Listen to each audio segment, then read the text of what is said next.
How to recover Snapchat deleted streaks. Recovering a deleted Snapchat streaks by looking for a restore button with a fire emoji. So basically, you want to make sure that the Snapchat app is updated to the latest version. If not, go to your respective app store and update it. After which, you just want to make sure to open the Snapchat app onto your device. There, you want to tap the chat section, and this is basically how it is going to look like if you have a restore button.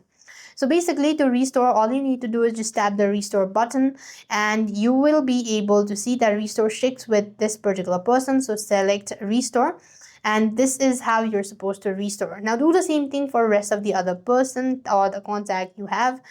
And this way you are supposed to restore or recover your Snapchat deleted streaks. If you cannot find the button such as restore, then it means you've missed your chance and there is no other way you could restore it. But you could simply start creating a new one and or just send a snap quickly, and that's how you can also recover Snapchat deleted streaks as well. And if you have a Snapchat Plus, you can restore streaks via profile settings as well. So this is going to be helpful. You just want to tap the profile initials or the Bitmoji icon from the top left corner, and there you can go to the gear icon, or here in this section you should be able to find recover or restore button as well. So with that being said, we've completed our steps. Thank you for watching. See you in the next video.